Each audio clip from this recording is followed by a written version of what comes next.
নমস্কার বন্ধুরা, বাংলা গল্প পাঠের আসরে আপনাদের প্রত্যেককে জানাই আবারও স্বাগত। বন্ধুরা, আমি রিমা, আর আজ আমি আপনাদের জন্য নিয়ে এসেছি তারাশঙ্কর বন্দ্যোপাধ্যায়ের লেখা হাঁসুলি বাকের উপকথা উপন্যাসের ৬ষ্ঠ পর্বটি। উপন্যাসটি শুনতে আপনাদের ভালো লাগলে লাইক কমেন্ট করবেন, বন্ধুদের সাথে শেয়ার করবেন, আর অবশ্যই চ্যানেলটিকে সাবস্ক্রাইব করে রাখবেন। শুরু হচ্ছে আজকের উপন্যাস তারাশঙ্কর বন্দ্যোপাধ্যায়ের লেখা হাঁসুলি বাকের উপকথা পর্ব ৬। কয়েকদিন পর হাঁসুলি বাকে পৃথিবীর সঙ্গেই যথানিয়মে রাত্রি প্রভাত হয়। সেখানে ব্যতিক্রম নেই। গাছে গাছে পাখি ডাকে, ঘাসের মাথায় রাত্রের শিশির বিন্দু ছোট ছোট মুক্তার দানার মতো টলমল করে। বাঁশবনের মাথা থেকে বন শিরিষ, নিম, আম, জাম, কাঁঠাল, শিরিষ, বট, পাকুড়ের মাথা থেকে টুপটাপ করে শিশির বিন্দু ঝরে পড়ে মাটির বুকে। যে ঋতুতে যে ফুল ফোটার কথা সেই ফুলই ফোটে। পূর্ব দিকে নদীর ধার পর্যন্ত অবারিত মাঠের ওপারে, কোপাইয়ের ওপারে গ্রামে, গোপ গ্রামের চারিপাশে গাছপালার মাথায় সূর্য ওঠে। কিন্তু কাহারেরা জাগে সূর্য ওঠার অনেক আগে। পূর্বের আকাশে তখন শুধুই আলোর আমেজ লাগে মাত্র। পূর্ব দক্ষিণ কোণে শুকতারা জলজল করে। কাহারেরা ওঠে সেই সকালে। আপন আপন প্রাতকৃত্য সমাধা করে মেয়েরা ঘরে দৌড়ে জল দেয়, মাজুলি দেয়। সামান্য যে বাসনখানি রাত্রে উচ্ছিষ্ট হয়ে থাকে সেগুলি মাজে। গরু ছাগল বার করে তাদের নিজের জায়গায় বাঁধে। হাঁসগুলিকে ছেড়ে দেয়। কলরব করে তারা ছুটে গিয়ে নামে নীলের বাঁধের জলে। নেমেই ছুটে আসে ঘাটে। এঁটো বাসনের খাদ্যকণাগুলোকে মুখ ডুবিয়ে খুঁজে খুঁজে খায়। মুরগিগুলোকে ছেড়ে দেয়, তারা ছুটে যায় আস্তাপুরে সারের গাদায়। পুরুষেরা প্রাতকৃত্য সেরে এই সকালেই ঘরে দৌড়ে যে মাটির কাজগুলো থাকে কোদাল নিয়ে সেই কাজগুলো সেরে ফেলে। পাষাণের মতো মাটি মেয়ে পুরুষে আগের দিন সন্ধেই কলসিতে ভরে জল তুলে ভিজিয়ে রাখে। সকালে কাহার মুনিশ তার উপর কোদাল চালায়। মাটির কাজ কিছু না কিছু থাকেই। পুরনো দেওয়াল মেরামত চলতে থাকে ধীরে সুস্থে। নতুন ঘর যদি কেউ করে তার কাজ চলে দীর্ঘদিন ধরে। কিছু না থাকলে বাড়ির ধারে শাক পাতার ছোট ছোট ক্ষেত কোপায় তারা। বাড়ির গাছা পেটের বাছার মতোই গেরস্তের সহায়। গোটা শীতকালে এই কাহারের ধারা। এইসব সেরে কাহারেরা কাজে বার হয়। সুচাঁদ ভরে ওঠে। বটা দিয়ে উঠোন পরিষ্কার করতে করতে তারুস্বরে গাল দিচ্ছে। আজ আর তার ভাষা অশ্লীল নয়, মর্মান্তিক অভিশাপ তীক্ষ্ণ, এবং সেই অভিশাপের মধ্যে দুঃখ, লাঞ্ছনা, নিয়তির নিপুণ বিধানের মতো স্তরে স্তরে শৃঙ্খলাবদ্ধভাবে সাজানো। যে অক্তের ত্যাজে এমন বড় হয়েছে সে অক্ত জল হয়ে যাবেন তোমার। গৃহিণীর ও কবে ছেও উনি হয়ে থাকবে। ওই পাথরের মতো ছাতি ধসে যাবে, হাড় পাঁজর ঝুরঝুর করবে। যে গলাতে যে হাঁকিয়ে পিছিয়ে ফিরছ সেই গলা তোমার ন্যাকি হয়ে পাখির গলার মতো চিঁচি করবে। যে হাতে তুমি আমাকে ব্যাং দিয়েছ সে হাত তুমি বাঁশবনে আগুন লাগিয়ে মা মনসার বেটিকে পুড়িয়ে মেরেছ, সেই হাত দুটি তোমার পড়ে যাবে, কাঠের মতো শুকিয়ে যাবে। দেবতাকে যদি আমি পুজো করে থাকি, অতিথিকে যদি আমি সেবা করে থাকি, তবে আমার কথা ফলবে, ফলবে, ফলবে। হে বাবা কর্তা, হে মা মনসা, হে বাবা জাঙ্গলের কালারুদ্ধ, হে মা চন্দনপুরের চণ্ডী, হে মা বাকুলের বুড়ি কালী, হে বাবা বেলে ধম্মরাজ, তোমরা এর বিচার করো, বিচার করো। বোধ করি হঠাৎ সুচাঁদের মনে পড়ে গেল চোখের কথা। চোখ নিয়ে তো কোনো অভিশাপ দেয়া হয় নাই। সঙ্গে সঙ্গে চোখ নিয়ে অভিশাপ দিতে আরম্ভ করলে। ওই যে তোমার ড্যাবা চোখ, ওই চোখ তুমি হারিও। দিন আধ জল ঝরে ঝরে ছানি পড়ুক, কানা হয়ে তুমি, কানা হয়েও তুমি। কানা হয় ওই ডাবা চোখ তোমার আঙা রক্তের মতো ঢেলার মতো কুটোর থেকে ঠেলে বেরিয়ে এসে বিভিকার হয়ে যায় যেন। এটি একটি বিশেষত্ব হাঁসুলি বাকের কাহার পাড়ার। ঝগড়া হলে সে ঝগড়া একদিনে মেটে না। দিনের পর দিন তার জের চলতে থাকে, এবং প্রাতকালে উঠেই এই গালিগালাজের জেরটি টেনে তারা শুরু করে রাখে। কিছুদিন পর ক্লান্ত হয়ে থামে, আবার জিরিয়ে নিয়ে অবসর সময়ে নিজের ঘরের সীমানায় দাঁড়িয়ে বিপক্ষ পক্ষের বাড়ির দিকে মুখ করে এক এক দফা গালিগালাজ করে। এবং কাহারদের ঝগড়ায় এই গালিগালাজের বাঁধুনিটুকু পুরুষানুক্রমে চলে আসছে। একে কলহ সংস্কৃতি বলা চলে, তবে সাধক ভেদে মন্ত্রের সিদ্ধি। এই সত্য অনুযায়ী সুচাঁদ এই বৃদ্ধ বয়সেও সর্বশ্রেষ্ঠা। ওদিকে আর একজন গাল দিচ্ছে করালিকে, সে হলো নয়নের মা। সে গাল দিচ্ছে করালিকে একা নয়, পাখিকেও সাপ সাপান্ত করছে। হাঁপানির রোগী নয়ন উঠে বসে কাশছে আর হাঁপাচ্ছে, চোখ দিয়ে জল গড়িয়ে পড়ছে। বুকের ওপর ধর্মরাজের এক মোটা মাদুলি হাঁপানির আক্ষেপে চামড়ায় ঢাকা পাঁজরার সঙ্গে উঠছে আর নামছে। তার বাড়ির সামনেই একই উঠোনে ওদিকে রতনের বাড়ি। রতন কোদাল চালানো শেষ করে বসে হুকো টানছিল আর গালাগালি শুনছিল। হাঁপানিটা একটু থামতেই নয়ন দাওয়ার বাঁশের খুঁটিটা ধরে দাঁড়ালো। চোখের দৃষ্টিতে তার অমানসিক প্রখরতা ফুটে বেরোচ্ছে। এইসব দীর্ঘদিনের রোগীর চোখের রং বোধহয় একটু বেশি সাদা হয়, নয়তো জীর্ণ দেহ এবং কালো রঙের জন্যই নয়নের চোখ দুটো বেশি সাদা দেখাচ্ছে। রতন বললে, উঠিলি যে? কোথায় যাবি? যাবো একবার মুরুদ্দির কাছে। যেতে হবে না, বস। না একটা হেস্ত নেস্ত। মুরুদ্দি বেরিয়ে রয়েছে। বেরিয়ে রয়েছে? তীব্র দৃষ্টিতে চেয়ে রইল সে রতনের দিকে, যেন অপরাধটা রতনের। নয়ন আবার প্রশ্ন করলে, এ সমকালে গেল কোন ভাগাড়ে? কেউ তো এখনো যায় নাই। রতন বললে, মাইটে ঘোষ এই সকালের টানেই কোথায় যাবে। ঘোষদের চাকর এসেছিল, ভারী মোট আছে, নিয়ে যেতে হবে চন্দনপুরের স্টেশন। তাহলে? হতাশ হয়ে পড়ল এবার নয়ন। তাহলে আর কি করব? বাড়িতে বসে আগে জল গরম করে আরশোলা সিজিয়ে খা। হাফটায় নরম পড়ুক। হাজার হলেও রতনের বয়স হয়েছে, মাতব্বরের বয়সী, বন্ধু লোক, খোদ মাতব্বর না হলেও প্রবীণ। স্নেহবশে এসে উপদেশ দিলে। নয়নের মা বাসন মাজতে মাজতে গাল পাড়ছিল। সে হঠাৎ ছাই মাখা হাতে এগিয়ে এসে হাত দুটো রতনের মুখের কাছে নেড়ে বললে, তুমি তো মাতব্বরের ডান হাত, সলা সুযোগ গুজগুস্ত খুব। বলি, মাতব্বরের এ কোন দেশে বিচার? এ কোন ঢঙের মাতব্বরি শুনি? এই অন্যের একটি কথাও বললেন না তোমার মাতব্বর? বিচার করবার ভয়ে সকালে উঠে পালালো। রতন বলল, তা আমি কি বলবো? তোমরাই তাকে বলো। বলবো বই কি, 100 বার বলবো। ছাড়বো আমি? জমিদারের কাছে যাব, থানা পুলিশ করব। তা তুমি যা খুশি করতে পারো, তবে সকালে উঠে বিচারের লেগে মাতব্বর বসে থাকবে? এ তোমাদের ভালো ন্যাকড়া বটে। নয়নের মা বলল, মাতব্বর তোমার খুব আঁতের লোক, তুমি বলো কেন শুনি? বিরক্ত হয়ে রতন হুকোটা রেখে গামছাখানা টেনে গায়ে চাদরের মতো ফেলে বেরিয়ে পড়ল। সূর্য উঠে পড়েছে গোপগ্রামের গাছপালা ছাড়িয়ে। রোদ এসে বাঁশবাতির খড়গুলো চালের উপর পড়েছে। বনোয়ারির সদ্য ছাওয়া চালের নতুন খড়ের উপর যেন সোনা ঢেলে দিয়েছে। একা রতন নয়, গ্রামের পুরুষেরা সকলেই বেরিয়ে গেছে নীলের বাঁধের উত্তর পাড় থেকে। শুরু আঁকা বাঁকা পথ বেয়ে নামছে জঙ্গলে যাবার মাঠ পথে। মেয়েরাও সব এরপর বের হবে। 7টার ট্রেন তাদের নিশানা। হাঁসুলিবাগের এই জীবনই স্বাভাবিক জীবন। মন্থর গতিতে পায়ে হাঁটা আলপথ, পদাতিকে জীবন তাদের। কথাটার মধ্যে এক বিন্দু অতিরঞ্জন নাই। হাঁসুলিবাগের গরুর গাড়ির পথ পর্যন্ত নাই। জঙ্গল গ্রাম পর্যন্ত গরুর গাড়ির পথ এসে শেষ হয়েছে। বহু আগে এগুলি ছিল চারণভূমিতে গরু নিয়ে আসবার পথ। নিয়ে আসবার বলছি এই জন্যে যে বহু প্রাচীন ভদ্রলোক মহাশয় গ্রাম ওই চন্দনপুর থেকে সকালে গরু চড়তে আসত এই হাঁসুলিবাগের চরে। জঙ্গল পর্যন্ত রাস্তা গোপথ, তারপরই ছিল হাঁসুলির ঘেরের মধ্যে গোল তক্তির মতো চারণভূমি। তারপর নীলকুঠি সাহেবেরা এসে ডাঙায় কুঠি কাঁদালে চারণভূমি ভেঙে জমি করে সেচের পুকুর কাটিয়ে বাঁশবাদীর মাঠে নীল চাষ ও ধান চাষের পত্তন করলে। এই পুকুর পাড়ে কাহার বসতি বসালে।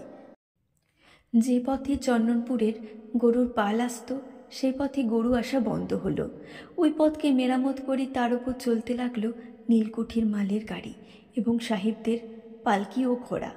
চন্দনপুরের ভদ্রমহাশয়ের জঙ্গলের মাঠে জমিজেরা তাছে চিরকাল। তাদের গরুর পালের সঙ্গে গাড়ি যাতায়াত করত। এই পথে মাঠের ধান ঘরে নিয়ে যেত।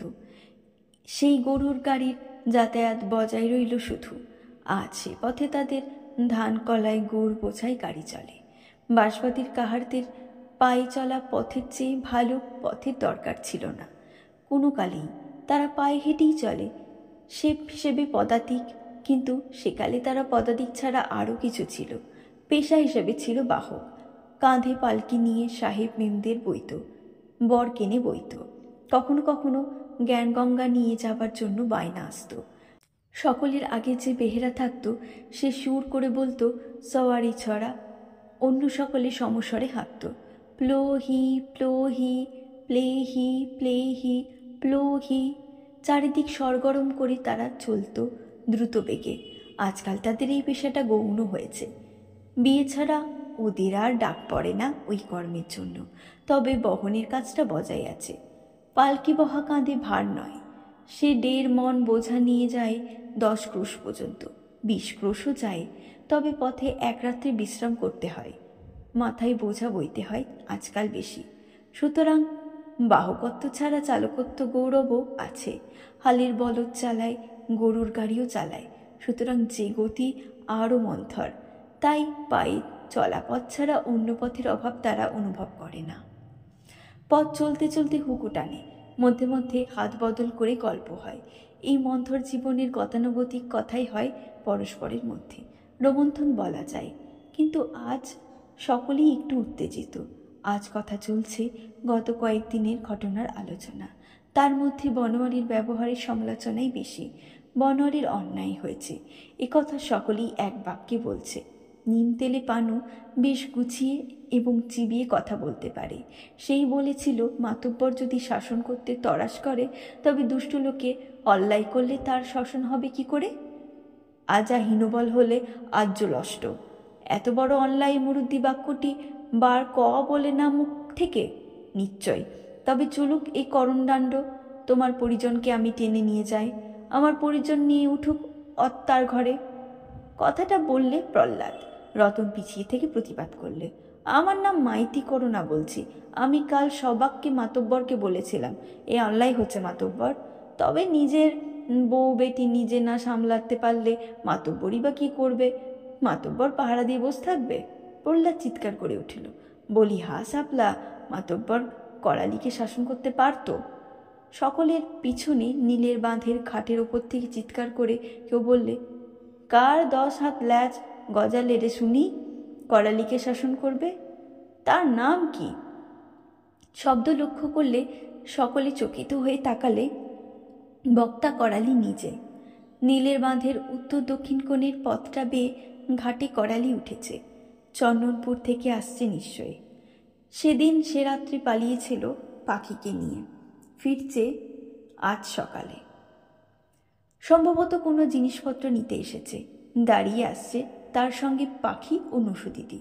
রতন, প্রহ্লাদ, পানু এবং অন্য সকলেই করালির কথায় ফিরে দাঁড়ালো। তবু তাচ্ছিল্য ভরে হাসছে করালি। পানু অন্য সকলকে বললে, দেখো সব, একবার ভালো করে দেখো। পিথিকার করতে না পারো তোমরা গলায় দড়ি দাও গা। চিৎকার করে উঠল প্রহ্লাদ, কিলিয়ে তোমার দাঁত ভেঙে দেবো গা। করালি হা হা করে হেসে বললে, এসে কেনে, একা একা কেমন মরদ দেখি। পাড়ের ওপর থেকে পানুদের দলে অনুসরণ করে নেমে এলো মাথলা এবং নটবর। ওদের গন্তব্যস্থল জাংলা। ওরাও এখানে কৃষানি করে। রতন বললে, চল চল, এখন আর পথের মাঝে দাঁড়িয়ে খিটক্যাল করতে হবে না। সেই ব্যাপারটাকে চাপা দিতে চায়। করালির দলে রতনের ছেলেও রয়েছে যে। করালি কিন্তু অকুত ভয়, কারও ভয় সে চাপা দিয়ে রাখতে চায় না। সে চিচিয়েই বলে দিলে, তোমাদের মাতব্বরকে দেখেছি সেদিন, তোমরাও দেখতে চাও তো এসো। ঘাড় নেড়ে ভুরু নাচিয়ে সে বললে, সেদিন 1 হাত মাতব্বরের সঙ্গে হয়ে গিয়েছে। সকলের কাছে এই উক্তিটা একটা অসম্ভব সংবাদের মতো। বনোয়ারি কোষকেঁধেদের বংশের ছেলে, পাকা বাঁশের মতো শক্ত মোটা হাটের কাঠামো তার। কাহারপাড়ায় কেন, কাহারপাড়া, আটপৌরি পাড়া, জাঙ্গল 3 জায়গার মতো তার মতো মুনিশ নাই। বনোয়ারি শক্ত মুঠোয় নাঙুল কষে টিপে ধরলে টানতে মাঝারি বলদের পিঠ ধনুকের মতো বেঁকে যায়, ঘাড় লম্বা হয়ে যায়। তার সঙ্গে 1 হাত হয়ে গিয়েছে করালির। বলে কি শয়তান ডাকাত? শুধু তাই নয়, শয়তানের কথার ভঙ্গির তাচ্ছিল্যের মধ্যে যে ফলাফলের ইঙ্গিত রয়েছে সে কি কখনো হতে পারে? না, হয়, কিন্তু সকলের মধ্যে মুখের সামনে জোর গলায় যে একটা স্পষ্ট সত্যের ঘোষণা রয়েছে, তাও তো মিথ্যে বলে মনে হচ্ছে না। সকলে অবাক হয়ে ওর মুখের দিকে চাইলে। করালি কিঙ্কর এতেও ক্ষান্ত হলো না। সে আরও এক দফা হেসে নিয়ে বললে, তোদের মাতব্বর তো মাতব্বর, তাদের কর্তার বাহনকেও দেখেছিলাম। সঙ্গে সঙ্গে তার পিঠে একটা ধাক্কা দিয়ে শাসন করে পাখি বললে, আবার আবার। হি হি করে হাসতে লাগলো করালি। নসু দিদি তো হেসে উল্টে পড়ল। পাখিকে সে বললে, দে বোন দে, আরও ঘা কতক দে। আমি মারলাম ওকে, বাগে আনতে পারলাম না, তুই দে বোন, একবার গদা কিল মারবি, আমি বলে দিলাম। করালির এই চরণ স্পর্ধিত উক্তিটি প্রত্যক্ষ সত্য। কর্তার বাহন অর্থাৎ ওই চন্দ্রবোড়া সাপটাকে মারার কথা তো সকলেই চোখে দেখেছে, কিন্তু সে কথাটা এমন স্পর্ধায় শানিত করে বলায় সকলে আশ্চর্য রকম সংকুচিত হয়ে গেল। করালি পাখি নসু কিন্তু উল্লাস করতে করতেই চলে গেল। কোনো কথা বললে না মাথলা। নটবড় মাঠে এসে পাশ কাটিয়ে তাদের ব্যতিক্রম করে চলে গেল। ওরা নীরবেই গেল। নটবর হুকোটা টানছিল। বাপকে দেখে একটু খাতিরই দেখালে, কাছে বরাবর এসে নামালে হুকোটা একবার। ওরা চলে যেতে রতনের দলের চমক ভাঙল। সেই ছিল সর্বগ্রেসে চলতে আরম্ভ। সকলেই পা চালালো সঙ্গে সঙ্গে। চলল কিন্তু নীরবে। খবরটা শুনে যেন সকলের কথা শেষ হয়ে গিয়েছিল। হঠাৎ একটা ডাক এলো সামনে থেকে, জঙ্গলের আমবাগানে পড়ে সর্বাগ্রে। ওই বাগানের মধ্যে দিয়ে পায়ে হাঁটা পথ। পথের উপর দাঁড়িয়ে হেদো মোড়ল তার খুব মোটা গলায় ডাকছে, এই এই বেটা রতন, হারামজাদা, ওরে গুখোর বেটা। রতন জোরে হাঁটতে শুরু করলো। প্রহ্লাদ বললে, ওরে বাবা রে, মোড়ল এসে রয়েছে রে। রতন বললে, সচিল দেবার যাওগুন খারাপ হয়ে গেছে, কাল দিন যেছে পাঁচিল দেবার। পানু বলে উঠল, আমার মুনিপ মশাই আবার কি করলে কে জানে, আলু তুলতে হবে, পরশুই লাগাবার কথা। কর্তার পুজোর পাঠ পড়ে গেল। বললাম তো বলেই দিয়েছি, ওসব আমি জানি না, আলু খারাপ হলে আমি নগদা মুনিশ লাগাবো, তোমার ভাগ থেকে কাটবো। প্রহ্লাদ পানুকে বললে, হা রে পানা, তোর মুনিপ পাল বাছুরটার দাঁত হলো রে? 2 দাঁত। এবারে জোয়াল গতাবে, তা খানিক আধেক করে না গতিয়ে রাখলে 4 খত করে, তখন আর ও জোয়াল লেড়ে যাবে ঘাড়ে? তেজ কেমন করে বুঝছি? ও বেপরোয়া তেজ, লেগুড়ে হাত দিয়ে কার সাধ্যি? পাচন পিঠে ঠেকলে তার পায়ে লাফিয়ে ঝাঁপিয়ে ঘুরবে। ওকে বেচে মুনিপ পিটবে 1 হাত। প্রহ্লাদ বললে, আমার মুনিপকে আমি বলে দিয়েছিলাম বাছুরটার কথা, নতুন গরু কিনবে, তার নাকি মুনিপ। হ্যাঁ, এবারে কিনবে। 3 বছর বলে বলে এবছর আজই করিয়াছি। অনেক টাকা নেবে আমার মুনিপ। মাটি থেকে তুলতে হবে টাকা তোর মুনিপকে। আরে লা, আমার মুনিপ মাটিতে পুতলে আর তোলে না, আধবাকার ধান ছেড়ে দেবে। ধানও ছাড়াতে হবে না, আলুর টাকাতেই হয়ে যাবে, লাগবে না। 3 বিঘে আলুরে সোজা কথা। কাঠা ভুই দু পুশুরে খোল দিয়েছে, স্যালপেটে আলু মুনি দিয়েছে। কাঠাতে ফলন 2 মণ, তা হেসে খেলে। হ্যাঁ, তা খুব। ওরা অ্যালুমিনিয়ামকে বলে অ্যালুমিনি, অ্যালুমিনিয়াম বলে অ্যালামিনি। এখনকার মুনিবের আলু কেমন গো? গাছ তো হয়েছিল বাহারের। রতনের উত্তর দেবার অবসর নয়। খুব দ্রুতপথেই সে হেঁটে চলেছে। ইচ্ছে হচ্ছে এক লাফ দিয়ে মুনিবের সামনে হাজির হয়। সত্যি তার মুনিবের ক্ষতি হয়েছে। মাটির ভারী হিসেবের জিনিস, তাছাড়া পরিশ্রমও কি কম? গোটা একদিন মাটি কেটে তাতে জল দিয়ে ভিজিয়ে দেয়া হয়েছে। পরের দিন ফের দুপুরে কি 3 প্রহরের সময় আবার 1 দফা জল ঢালা হয়েছে। পরের দিন ফির কাটা জল দেওয়া খুব করে ছাঁটা হয়েছে, তার উপর আবার জল ঢেলে দেওয়া হয়েছে। সেই জল শুষে সেই জলে ভিজে মাটি তৈরি হয়। বেশ নরম থাকলে হয় না, বেশি শুকিয়ে গেলে তো কাজই খারাপই হয়ে যায়। সেই আবার নতুন করে পাঠ করতে হবে। নিজের তো লয়, সে কথা আলাদা, এ হলো মনিবের কাজ। খারাপ হলে মুনিব কেন মানবে? তার উপর তো মুনিব লোক একেবারে মোষের কোত। রাগ হলে নিজেকে সামলাতে পারে না। প্রকাণ্ড পাথরে গড়নে ভারী চেহারা, মোটা গলা, থ্যাবড়া নাক, কোকড়ানো চুল, আমরার মতো আটির মতো চোখ, তার আবার লাবাব, মোটা বেটি আঙুল, বাঘের মতো থাবা, বুনো দাতাল শুয়োরের মতো গো, রাগ হলেই গাঁ গাঁ শব্দে চিৎকার করে দমাদ্দম কিল মারতে আরম্ভ করবে, ঠিক যেন মা দুর্গার অসুর। রতনও বেশ মজবুত মুনিশ, লম্বা চেহারা, লম্বা ঢঙের ইস্পাতে গড়া মানুষ। বয়স কম হয় নাই, 2-20 পার হয়ে গিয়েছে। 2.5 হবে কি হয়েছে, তবু এখনো পর্যন্ত গায়ে চামড়া কেউ চিমটি কেটেও ধরতে পারে না। সকাল থেকে হালের মুঠো ধরে, দুপুরবেলা হাল ছেড়ে কোদাল ধরে 3:30 ট্রেন কোপায়ের পুলে উঠলে তবে কাজ ছাড়ে।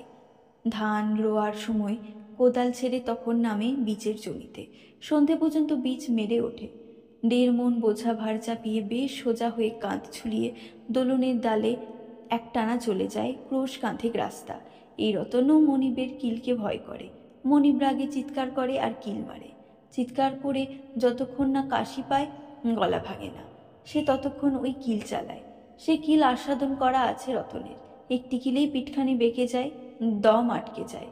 এর ওষুধও কিন্তু ওই দম বন্ধ করে থাকা, চুপ করে থাকা। কিল খাবার আগে ঠিকই দমটি বন্ধ করে রাখতে হয়, নইলে কিল খেলে দম আটকায় না এবং লাগেও কম। ঘোষ মহাশয়ের ছেলেদের একটা বল আছে, পেতলের পিচকিরি দিয়ে বাতাস করে দেয়। ইটের মতো শক্ত হয়ে ওঠে বলটা। তাতে কিল মারলে তেমন বলটার কিছু হয় না, লাফিয়ে ওঠে। তেমনই হয় আর কি। আর কিল খেলে যত চুপ করে থাকবে মনিব তত চিৎকার করবে রাগে, তাতে সহজেই গলা ভাঙে। কাশি পায় মনিবের। কাশি পেলেই মনিব ছেড়ে দিয়ে নিজের গলায় হাত দিয়ে কাশতে শুরু করবে। রতন কাছে আসতেই মনিব হেদো মণ্ডল মহাশয় বললেন, ওরে বেটা গোর কাহার, বেলা কত হয়েছে রে বেটা, কর্তার পুজো দিয়ে মদ মেরে তুমি হারামজাদা কেডা মতন করবি, আর আমার জাউন শুকিয়ে কাঠ হবে। রতন ঘাড় হেট করে কাঁধ টানতে লাগলো। এটা কাহাদের সবিনয় অপরাধ স্বীকারের ভঙ্গি। এর সঙ্গে মুখে একটু হাসিও থাকা চায়। নিঃশব্দ দন্ত বিকাশ তা অবশ্য ছিল রতনের মুখে। ওই হাসিটার অর্থ হলো যে মনিবের তিরস্কারের অন্তর্নিহিত সুউপদেশ এবং স্নেহ সে অনুভব করতে পারছে। তা মণি মহাশয়ের স্নেহ করেন বই কি, তা করেন। বিপদে আপদে মনিবেরা অনেক করেন, কাহারেরা স্বীকার করে, মুক্ত কণ্ঠে অনেক অনেক করেন। অসুখ বিসুখে খোঁজ করেন, কিছু হলে দেখতে পর্যন্ত আসেন। পয়সা কার ধার দেন, পথ্যের জন্য পুরনো মিহি চাল, আমসত্ত্ব, আমচুর এমনিই দেন। বিঘটন কিছু ঘটলে তত্ত্ব তল্লাশ করতে আসেন। রতনের দুঃখে নিজেও হেদো মণ্ডল মহাশয়েরা কাঁদেন, আপ্তবাক্য বলেন, মাথায় পিঠে হাত বুলিয়ে দেন। তাতে সত্যিই অন্তর জুড়িয়ে যায় রতনের। আবার অন্য কোনো মহত্র মহাশয় যদি কোনো অকারণে কারণে রতনের ওপর জুলুমবাজি করতে উদ্যত হয়, তাতেও মুনি মহাশয়ের আপন আপন কৃষাণদের পক্ষ নিয়ে তাদের রক্ষা করেন। প্রতিপক্ষের সঙ্গে দরকার হলে ঝগড়াও করেন। প্রতিপক্ষ তেমন বড় কঠিন লোক হলে, অর্থাৎ চন্দনপুরের বাবুরা হলে, তখন মনিবেরা রতনদের পেছনে নিয়ে বাবুদের কাছে নিয়ে গিয়ে মিটিয়ে দেন হাঙ্গামাটা। ভদ্র মহাশয়দের বলেন, আপনার মতো লোকের ওই ঘাসের ওপর রাগ করা সাজে? ঘাসও যা, ও বেটাও তাই। কখনো বলেন পিঁপড়ে, ও তো মরিই আছে, মরার উপর খাড়ার ঘা কি আপনার সাজে? তারপর রতনদের ধমক দিয়ে বলেন, নে বেটা উল্লু, কাহার খাকড়া, নে ধপ পায়ে ধ, বেটা বোকা বদমাস হারামজাদা।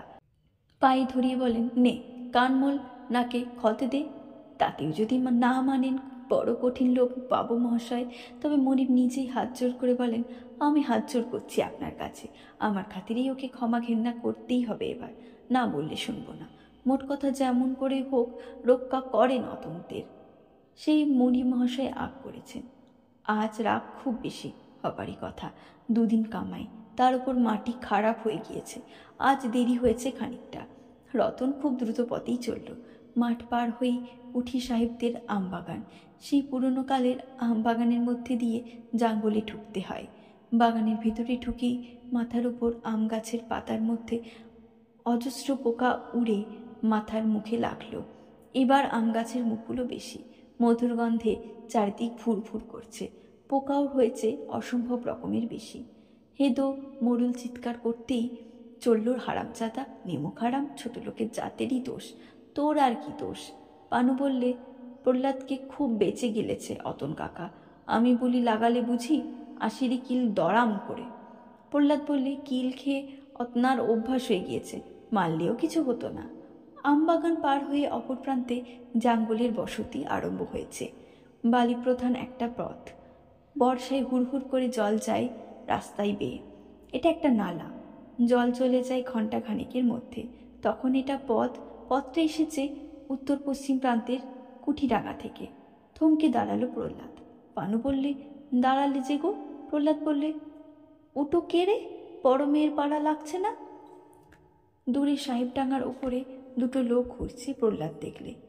তেমনই তো লাগছে, সাথে কে বল দেখিনি? বড়বাবুদের সেই মোচাল চাষবাবু লয়? সেই যে গো, চুল কোকড়া মিচ্ছি মশাই। প্রহ্লাদ বললে, পরমা, তোমাদের অত্তে তর্কেই আছে, কোথা জমি কোথা পয়সা। জমি? সেদিন মাতব্বরের কাছে শুনিস নাই চন্দনপুরের বড়বাবুরা কুঠিডাঙ্গা কিনেছে, জমি করবে, বন্দোবস্ত করবে খানিক, পরম সেই তত্ত্বেই ঘুরছে। পানু হেসে বেশ বসিয়ে বললে, ঘুরুক শালারা তককে তককে পরের দুয়ারে, ওদিকে শালার ঘরে কুত্তা ঢোকে। হাসতে লাগলো পান। সে হাসির অর্থ অনেক। সে অর্থ কাহারেরা বেদের সাপের হাঁচি চেনার মতোই চেনে। কে? বাবুদের চাপরাশি মশাই আসছিল? তা ও জানা কথা। পানু ঘাড় নেড়ে বললে, সিংয়ের কথা বলছি। সে পুরনো কথা, সে আর কে না জানে। ভূপ সিং মশাই সিউড়ি বেনান, সে কি আর কুত্তা হয়? সে হলো বাঘা। বাঘে ধান খেলে তারাই কে? অন্য লোক। কাল সজনে বেলাতে সে এক মজার কথা। সে হাসতে লাগলো। বুড়ো নাচি প্রশ্ন করলে প্রহ্লাদকে, কে? কে রে? খুব হাসতে লাগলো পানু। কে রে? সে বলবো মাইরিউ বলাতে অনেক সময় লাগবে। গতকাল সন্ধে ৮ পৌড়ে পাড়ায় বটগাছের তলায় সে অন্ধকারের মধ্যে পানু আবিষ্কার করেছে মাতব্বর এবং কালাবউকে একসঙ্গে। সেও ঠিক এই সময় এদিকে এসছিল ৮ পৌড়ে পাড়ায় তার এক ভালোবাসা লোকের সন্ধানে। বাঁশপাতির বাঁশবনে আজও জমে আছে আদিমকালের অন্ধকার। সে অন্ধকার রাত্রে এগিয়ে সে বাঁশপাতির কাহার পাড়াকে আচ্ছন্ন করে। সেই অন্ধকারের মধ্যে কাহারদের দৃষ্টি কিন্তু ঠিক চলে।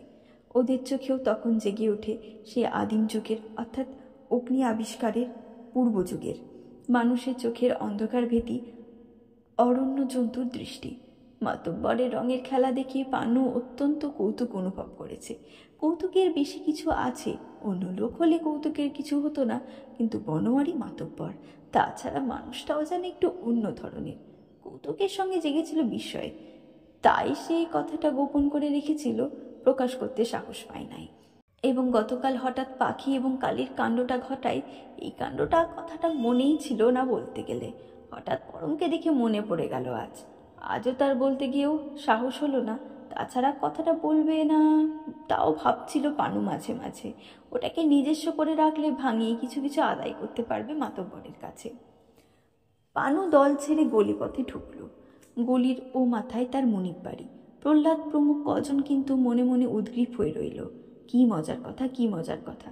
পরমের ঘরে কে ছিল? কথাটা কল্পনাতে সারাটা দিনের কাজ হালকা হয়ে গেল কাহারদের।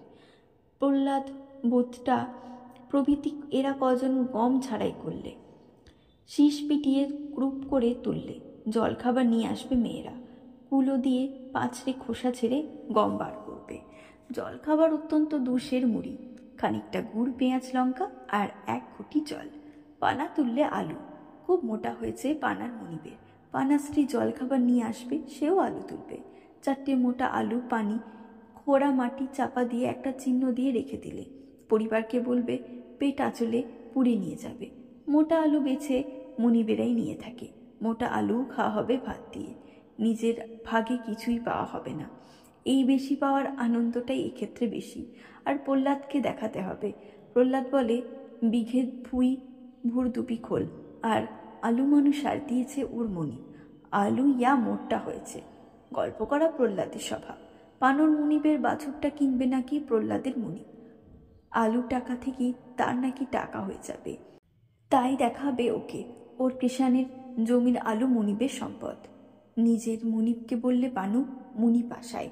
প্রহ্লাদকে আজ আমাদের পাল বাছুরটা কথা শোধাচ্ছিল। বলে, কত দাম? ওর মনিব এবার গরু কিনবে? পানুর মনিব লক, অর্থাৎ গন্ধেপর মণ্ডল মহাশয় বিচক্ষণ হিসেবিল। নাক মুখ চোখ বেশ পাতলা পাতলা চোখা বরণের, মানুষটিও পাতলা ছিপছিপে। বেশ বাবু মহাশয় ছাপ আছে মনিবের। মহাশয় কিন্তু পানার কথার জবাব দিলে না, দিয়ে উঠোনে চলে এলেন জমিতে। যেখানটায় পানা আলুগুলো মাটি চাপা দিয়েছিল সেখানকার মাটি খুঁড়ে আলু চারটে তুলে গামছায় বেঁধে বললেন, ভালো করে দেখে খোর রে বেটা, দেখে খোর, বাদ দিয়ে চুল নিচে, তাতে তোরই লোকসান। আমার আলু তো আমার জমিতেই থাকবে, সে তো আমি মাটি সরালেই পাবো। হ্যাঁ, এ কটা আলুর ভাগ তুই পাবি না, বুঝলি? তোর নজরের দোষে জরিমানা বলে জমি থেকে উঠে আলের ওপর বসে আবার পুকুর টানতে লাগলে নিশ্চিন্ত হয়ে। ভাবটা যেন কিছুই হয় নাই। পানার বুকটা গুড়গুড় করে উঠল, তেষ্টা পেয়ে গেল। ওই জলখাবার আসছে। কোপাইয়ের পুলের ওপর 10টা ট্রেন শব্দ করে পার হয়ে গেল। বেশ শব্দ, ঝমর ঝম ঝমঝম। ইচ্ছে ছিল জলখাবার নিয়ে গায়ের বাইরে আমবাগানে সকলে বসে জমিয়ে গল্প করবে। বনোয়ারি কালো শশী কথাটা সকলে শোনবার জন্যে উদ্গ্রীব হয়ে আছে। তারও ইচ্ছে ছিল খুব, কিন্তু মনিবের কাছে ধরা পড়ে পানুর সব উৎসাহ নিভে গেল। মাঠে বসে জল খেতে লাগলো সে। হঠাৎ বউটার ওপর তার রাগ। পানুর সন্দেহ হয় বউটা করালির দিকে তাকিয়ে থাকে ঘোমটার মধ্যে দিয়ে। সে তাকে রূঢ় ভাষায় গাল দিতে লাগলো। তো বন্ধুরা, আপনারা এতক্ষণ ধরে শুনছিলেন তারাশঙ্কর বন্দ্যোপাধ্যায়ের লেখা হাঁসলি বাঁকের উপকথা উপন্যাসের 6ষ্ঠ পর্বটি। উপন্যাসটি শুনতে আপনাদের ভালো লাগলে লাইক কমেন্ট করবেন, বন্ধুদের সাথে শেয়ার করবেন, আর অবশ্যই চ্যানেলটিকে সাবস্ক্রাইব করে রাখবেন। আবারও আপনাদের কাছে হাজির হব অন্য কোনো গল্প, কবিতা কিংবা উপন্যাস নিয়ে। ততদিনে ভালো থাকবেন। Thank you.